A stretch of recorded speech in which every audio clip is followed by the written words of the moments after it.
I'm in Salad, and I got issues. I got issues specifically with the Walking Dead compendium. Well, I have the compendium, but I'm doing specifically issue 2.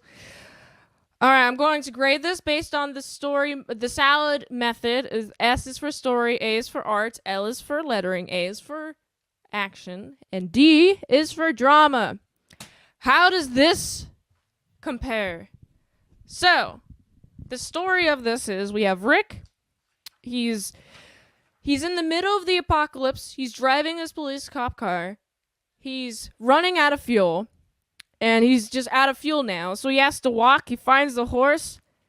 And he finds this horse. And then he walks to Atlanta. He goes to the middle of Atlanta. Well, not to the middle of Atlanta. Like to kind of the outskirts of Atlanta. And there's like a bunch of zombies there. And he's being surrounded by zombies. And it seems like something's about to... he's about to die. But then there's this guy who's like helping him. And it's like, whoa. What is happening? Who is this? Who is this? And it's like you just gotta follow this dude. You just gotta follow him. Oh, I'm trying to figure. What is his name? Honestly, I think his name is this? I don't want to get his name wrong. I think his name was Gwen. Sorry about that. What is his freaking name? Okay, so I do like how they're like not like giving each other's names to each other. They're in the heat of the moment. They're not giving each other's names, which is nice. It's also, it makes sense because you're in the heat of the moment. Like, what exactly are you going to do? Just like, oh, we're just going to talk to each other. We're going to give each other's names. But no. They don't really exchange names at the very, like, beginning of their interaction. Later on, they do. So, Rick is talking about, he's just heard that the government is telling a bunch of people to go to Atlanta because they'll help with the zombie apocalypse outbreak. And he's trying to find his wife, Lori, and his son. And he's trying to find them. And he's sad that he's not able to. And kind of breaks down. And this guy that was helping him took him to the camp. And guess who's there? It's Lori and his son, and then they hug and have a rejoicing time. And I'm just like, this is, it's pulling my heartstrings, man. I really like the pacing of this. Like, the way that this comic establishes, like, every beat of what he's doing. It's just, like, going from, this is what he's doing. His gas is his gas is gone. His car is broken down. He has to go find horse, and like the little small interactions with the horse, like hey, at a girl, and he's like talking to the horse. This is a great way of doing exposition, is when he's alone on the horse. He's like, you know what'll make me feel better about myself or my current situation? If I was talking to this horse about this about Lori and Carl that I miss, and I'm just sad about them. I wish that I was with them, you know? And it's very beautiful. Overall, it just hits my heartstrings. I'm like, ugh. There's so much humanity within this. All right, so then we have the art. I love the value work in this art. It's so beautiful value work. I like the representation of night here, and then it like goes to day, and the sky is just very dark gray for the night, and then we have it's very light gray for the day, and I like that distinction. Or I guess it's just white. But wow, look at that beautiful shot. Beautiful. And the car's broken down. It's just, there's enough detail that I get an idea of what's happening within the world, but it's not like crowded with detail. There's not as much detail just crammed in, so it's hard for me to like tell what's happening within the story visually. And speaking of visually, I don't need any text bubbles whatsoever to read what's happening on the screen. Like, he literally encounters a bunch of zombies, and then I can tell that this guy is like about to throw up, and he has to throw up because this is his like first encounter with a bunch of dead, decaying zombies. I mean, dead. They are zombies.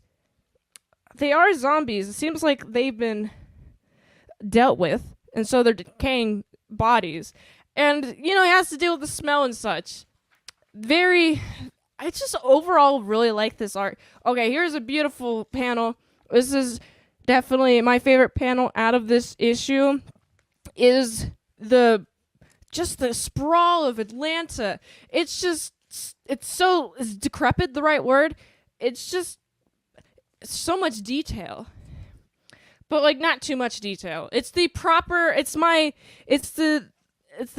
amount of detail needed to illustrate what's happening in the story, is that everything is decrepit and decaying and breaking down and all that fun jazz. And also here's something that I've noticed.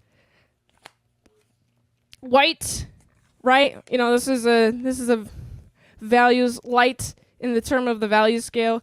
Darker, and like he's being surrounded. This guy is like a mid-tone in the values, and he's being surrounded. It's like, ooh, these zombies are about to surround him. I feel a sense of danger. How the art is composed within the shot and also the values, I feel a lot of emotions. Like, I really like the composition of the shots and the choices of the angles by the artist. And it's just, I like it. It's so good. I love it. All right. So pretty much the art is just a lot of that. It's like that the entire issues. Oh, good close-up face.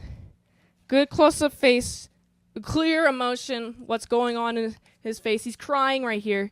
He's crying. He's being sad. All the emotions are drawn very well on these characters. I just love this art. The lettering.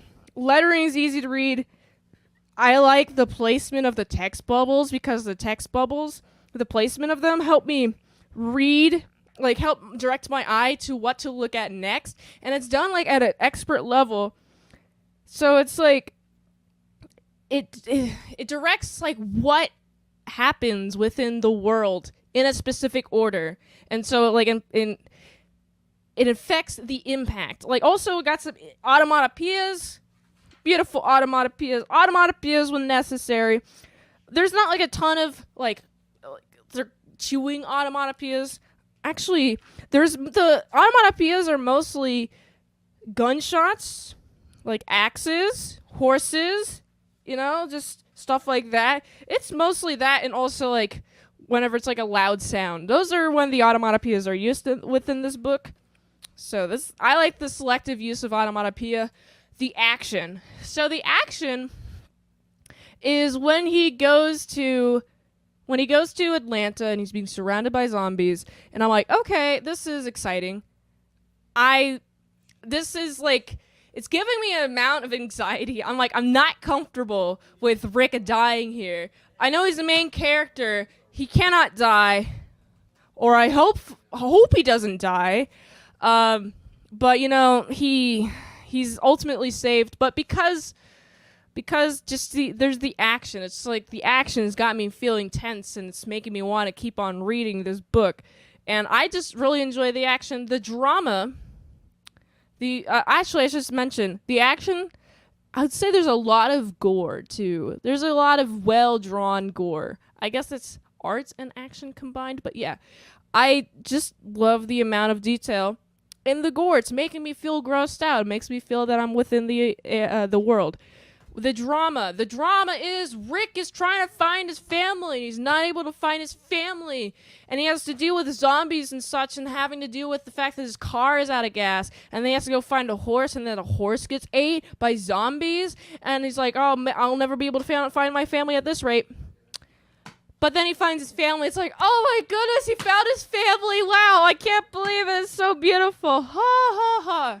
So overall, it's just, this issue has so much going on, so much going for it. It's just so well done.